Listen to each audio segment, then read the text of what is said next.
আমাদের ছাত্র জনতার অঙ্গীকার, যারা চক্ষু হারিয়েছে, যারা পঙ্গু হয়েছে, তাদের প্রত্যাশা, আপনাদের সবার প্রত্যাশা, এদেশের মানুষের প্রত্যাশা, একটা শক্তিশালী গণতান্ত্রিক রাষ্ট্র বিনির্মাণ করতে হবে।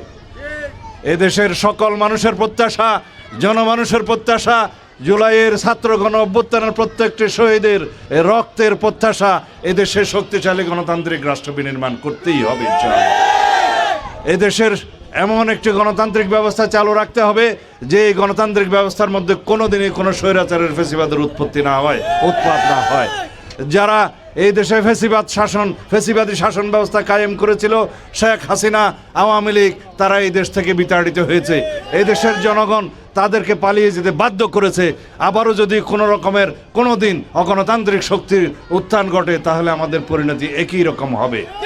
সুতরাং আমরা সবাই দেশের মালিকানা ফেরত পেয়েছি, অবরুদ্ধ গণতন্ত্র মুক্ত করতে পেরেছি। সেই গণতন্ত্রকে আরও শক্তিশালী করতে হবে, যাতে করে আমরা সবাই মনে করি আমরা প্রত্যেকেই এই রাষ্ট্রের মালিক।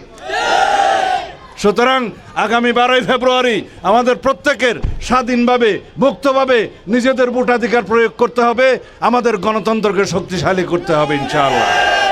আপনারা সবাই জানেন এই দেশের উন্নয়ন করেছে বিএনপি, এই দেশের স্বাধীনতা সার্বভৌমত্ব রক্ষা করেছে বিএনপি, স্বাধীনতা এনেছে শহীদ রাষ্ট্রপতি জিয়াউর রহমান।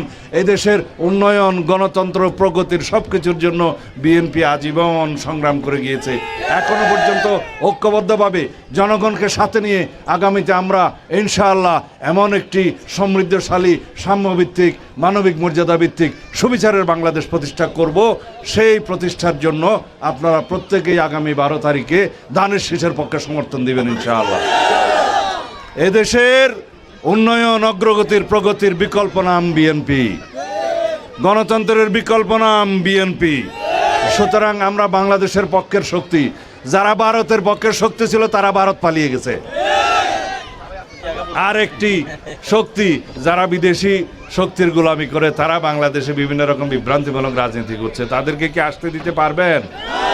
আমরা বাংলাদেশের শক্তি, বাংলাদেশের মানুষের পক্ষের শক্তি।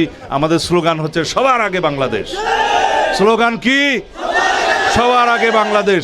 আমাদের সকল কিছুতে নীতি প্রণয়নে আমরা বাংলাদেশের স্বার্থকেই সর্বাগ্রে তুলে ধরবো ইনশাআল্লাহ, সর্বোচ্চ জায়গায় তুলে রাখবো ইনশাআল্লাহ। বাংলাদেশের স্বার্থকে সমুন্নত রেখে আগামীতে আমরা একটি শক্তিশালী, সমৃদ্ধশালী, গণতান্ত্রিক বাংলাদেশ গঠন করব ইনশাআল্লাহ। সেই জন্য আগামীতে 12 তারিখ ফেব্রুয়ারিতে সকাল থেকে সন্ধ্যা পর্যন্ত সবাই আপনারা ভোট কেন্দ্রে যেয়ে এইবার 17 বছর পরে আপনাদের কাঙ্ক্ষিত একটি গণতান্ত্রিক ভোট আপনারা প্রদান করবেন। যে ভোটের জন্য আমরা ভোটাধিকারের জন্য 16-17 বছর অবিরাম সংগ্রাম করেছি, রক্ত দিয়েছি, শহীদ হয়েছি, এই দেশ থেকে ফ্যাসিবাদ মুক্ত করেছি ইনশাআল্লাহ।